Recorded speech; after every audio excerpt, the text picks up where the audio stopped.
저희는 영내리 고분군에 나와 있는데요. 영내리 고분군 이 지역에 예전에 고려시대부터 조선시대까지 천감역이라는 역이 있어서 동네 이름이 영내리가 되었습니다. 근데 여기에 아주 오래된 무덤이 이렇게 있어요. 쭉 돌아보면 하나, 둘, 여기도 이제 여러 개의 고분이 이렇게 있습니다. 자, 고분군 어떤 거죠, 고분군? 고분군이 사람 이름은 아니고요. 네. 고분이 옛날 무덤이라는 걸 뜻하거든요. 그러니까 군이라는 건 모여있다는 뜻이니까 옛날 고분들이 모여있다라는 뜻이라서 지금 무덤이랑 좀 다른 게, 여러분 저기 할아버지나 할머니 뭐 아니면 저희 조상님들 무덤 가서 보면 어디 있어요? 산속에 있죠. 네. 산속에 있고 흙으로 덮여 있고 이쪽에 누구 무덤, 이쪽에 누구 무덤에서 무덤길이 떨어져 있어요. 네, 그리고 비석도 막 이렇게 세워져 있고 엄청 멀리 떨어져 있어요. 그런데 여기는 보면 흙으로 만든 것도 아니고 돌로 이렇게 눌러놨고, 그 다음에 무덤이 여기 대충 몇 개 보여요? 하나, 둘, 셋, 넷, 다섯, 여섯, 일곱. 밝혀진 것만 이거고 열 몇 개가 있다고 확인돼 있었어요.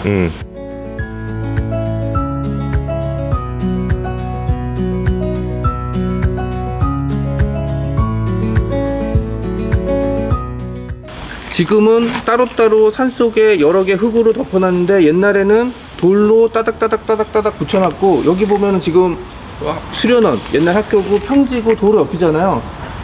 그러니까 사람들이 매일 아침 저녁으로 무덤을 보고, 그 다음에 심지어 창문 열면 무덤이 보였다는 뜻이에요. 그러니까 그냥 근처에다가 지었고, 이게 일상적이에요. 자, 무덤 한번 양식을 한번 볼까요? 여기 보면 돌로 이렇게 쌓아놨어요. 시간이 지나면 나무도 썩고 사람 시신도 썩어서 흙으로 돌아가게, 발굴을 하면 시신이랑 해골이랑 부장품 이렇게 나오는 경우가 있어서 요거를 돌방무덤이라고 얘기를 많이 합니다. 성리학적인 전통은 삶과 죽음, 그 다음에 사람의 신분에 따라서 각자 역할이랑 위치가 달라져요. 죽음이라는 게 그러니까 좀 성리학에 있어서는 잘 보이면 안 돼요. 그래서 옛날 한양 같은 경우는 그 안에서는 사람이 죽으면 안 돼요. 그래서 사람이 죽은 시신은 다 시구문으로 내보내고, 한양과 한양 백리 안에는 무덤을 못 쓰게 돼 있어요. 그래서 왕릉조차 다 이제 백리 밖으로 나가서 경기도 뭐 이렇게 나와 있던 게 다 그 이유 때문이고요. 이쪽으로 한번 오시죠. 여기 안내판 보면은 여기 무덤이 있죠. 번호는 숫자를 발굴한 숫자대로 번호 붙인 건데, 7세기라 그러면은 빼기 1을 하면 돼요. 그러니까 7세기 후반이면은 6이 되잖아요, 앞에. 그죠? 그러니까 600년 후반 이렇게 보면 돼요. 신라가 통일된 백제랑 고구려 멸망시킨 직후에 만들어진 거고, 여기 보면 그릇이랑 관정 뭐 이런 게 나왔다는 게 이제 부장품, 껴묻거리라고 부르는 거예요. 그러니까 지금은 누구 돌아가시면 부장품을 잘 안 묻어요. 예전에는 내가 이런 사람이야, 이런 거를 사후에도 알려주기 위해서 무덤에다가 막 칼도 넣고 막 그릇도 넣고 금도 넣고 막 이렇게 부장품을 좀 많이 넣었어요. 옛날엔 심지어 주인이 저렇게 죽으면 데리고 있던 노비를 죽여서 같이 묻어요. 왜냐? 내가 죽어서도 시중돌 사람이 필요하니까. 그죠? 자, 저쪽 그러니까. 무덤이 7세기 초반 무덤이에요. 7세기 초반. 지금 현재 여기 그 시대가 명시된 것 중에 7세기 초반인데, 여기에 7세기 초반이 어떤 시절이냐면요. 전쟁 시대죠. 네, 전쟁이 시대예요. 여기서 막 전쟁이 났어요. 신라와 고구려군이 전쟁이 붙었고, 신라가 승리를 하면서 고구려 그 번력천이 신라 땅 번력천이 되는 그러한 시대입니다. 하지만 옛날에는 사람의 죽음의 등급이 있어서 유언으로 내가 죽으면 최고봉생이 같이 묻어줘. 이러면 살아있든 죽어있든 같이 묻혀요. 그런 시대였기 때문에 죽음에도 등급이 있었던 거예요. 여기 보면은 무덤이 커지는 게 뭐냐면, 이 제지 세력 내에서도 잘 나가는 사람이 생길 거잖아요. 그렇죠. 그리고 그 다음에 그럴수록 부장품이 굉장히 높아져요. 여기가 이렇게 보존되어 있는 이유는 뭘까요? 두 가지가 있어요. 첫째, 1300에서 1400년 전 무덤인데 이렇게 몰려서 발견되는 경우가 거의 없어요. 정명섭 작가님이 홍천을 처음 올 때 여기를 꼭 가야 된다 나한테 그렇게 얘기하고 오셨던 곳이고요. 두 번째로는 이 두촌면 일대에 신라의 무덤들이 철정리 쪽으로도 있고 이런 유적지들이, 문화유산이 좀 있는데, 여기가 가장 가치가 있어요. 긴 시간 동안 이렇게 만들어져 있는 이런 무덤들이 전국적으로도 굉장히 드뭅니다. 그래서 저는 이게 홍천이 자랑할 만한 문화유산 중에 하나라고 생각하고요. 그러니까 지배 세력을 비롯한 여러 인구가 여기에 살고 있는 지역이었을 가능성이 높은 그런 증거라고 할 수 있습니다.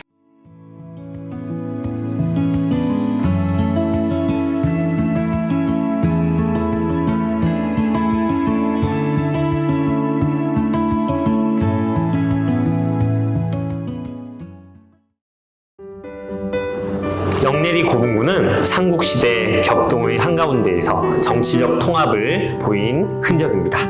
고구려의 영향이 강했던 이 홍천에 신라가 들어오면서 지역과 함께하는 모습을 보여주기 위해 지역 세력을 통합을 했는데요. 영내리 고분군은 이 지역 세력이 신라로 통합되는 과정을 보여주는 소중한 문화유산이라고 할 수 있습니다.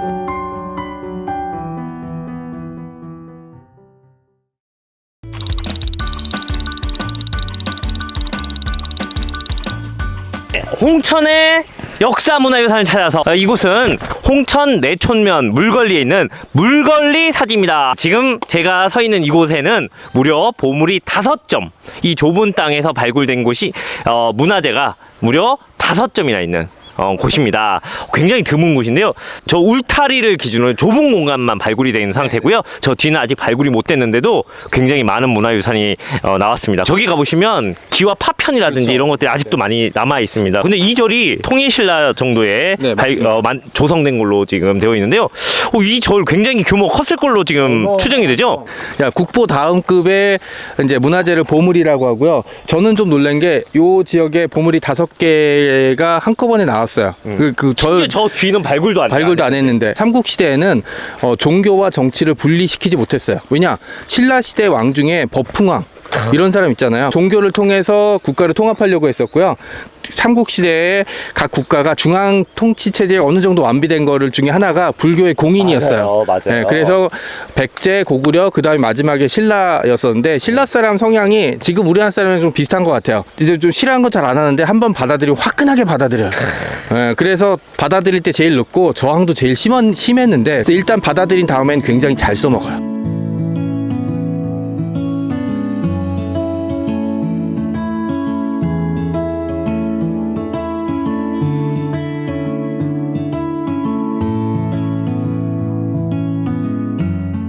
물걸리 사지가 된 이유 뭐냐면 절 이름이 뭔지 몰라요. 왜냐면은 이후에 폐사되고 관련 기록이 없으면 보통은 여기 발굴하면 절 이름이 박혀있는 기와가 나오거든요. 아직까지 발굴한 데는 기와 없고 저기 어딘가에 있을 수 있어요. 왜냐면 탑이 이 위치가 맞다면 삼국시대 방식은 탑이 있고 뒤에 금당이 있거든요. 저 뒤에 있을 것 같아요. 여기가 지금 입구가 좀 좁고 뒤가 넓어지잖아요.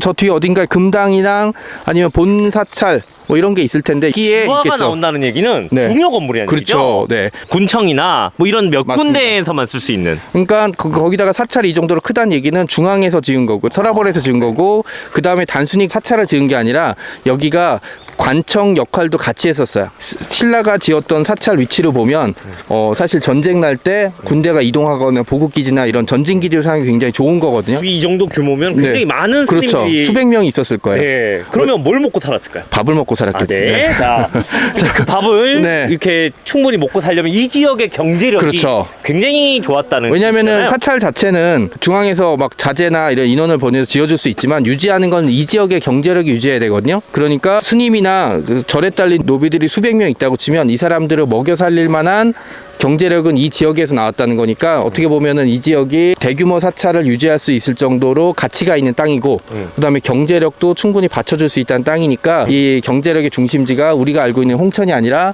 이 좀 더 내륙. 홍천은 홍천 나름대로 또 그렇죠. 중심지가 있고 이 지역은 우리가 지금 도로나 이런 것들이 너무 잘 돼 있어서 그렇죠. 그렇지 예전에는 다 왔다 갔다 하기 이동을 했기 힘들었어요. 때문에 여러 중심지들이 있었어요.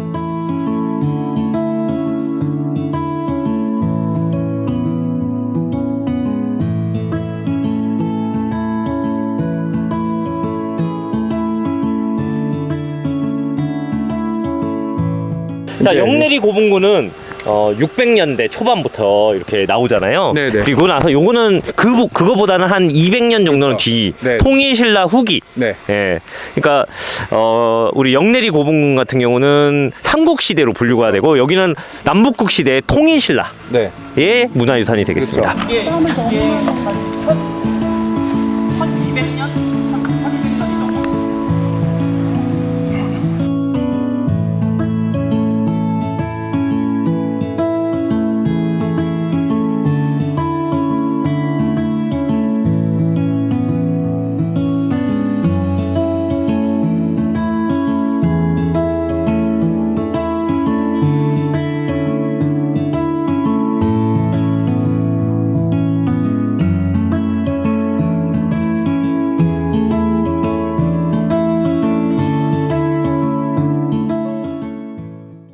지금 여기 요 울타리 쳐놓은 곳만 발굴이 된 겁니다. 요 넘어서는 발굴이 아직 안 됐습니다. 네, 여기 끝에 되게 큰 사각형 보이죠? 요거 말고 옆에. 네, 여기 보면 다듬은 흔적이 있어서 요거는 기둥 자리예요. 기둥치곤 됐다 크거든요. 그냥 제 추측인데 이게 심주석일 가능성이 되게 높아요. 심주석이 뭐냐면 황룡사 9층 석탑 아시죠? 거기 보면 석탑 가운데 나무로 지었기 때문에 가운데 큰 기둥을 세워요. 이걸 심주석이나 심초석이라고 부르는데 이게 기둥으로는 너무 커요. 네, 그리고 하나밖에 안 나왔잖아요.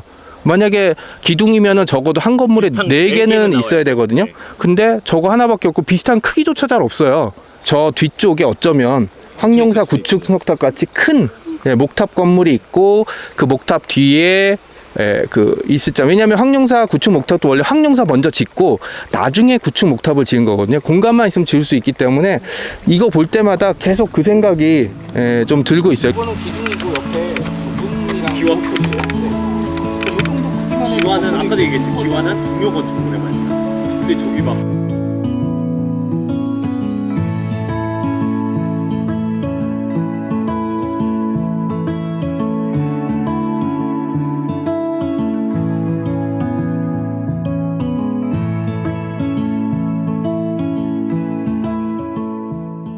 서양은 막 대리석으로 막 건물 짓고 하는 게 대리석이 되게 무른돌이거든요. 그 조각하기도 쉽고 그다음에 이렇게 뭐 삿포로 물질 같은 거 하면 되게 예쁘게 나와요. 반질반질하고.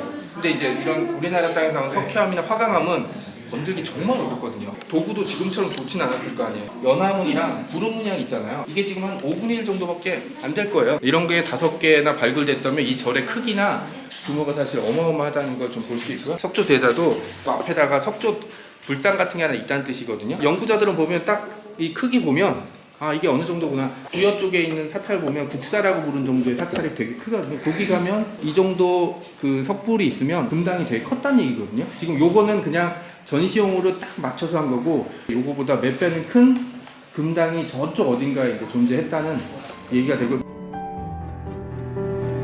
물관리 사진은 종교의 힘으로 공동체를 통합하려는 노력이 담긴 소중한 문화유산입니다. 일부만 발굴했는데도 보물이 무려 5개나 발굴이 되었습니다. 이 지역은 당시 홍천이 많은 인구가 거주한 지역이었고 물산이 풍부했던 모습을 보여주고 있습니다. 물관리 사지야말로 통일 신라 시대에 종교적인 힘으로 공동체를 통합하려고 했던 소중한 문화유산이 아닐까요?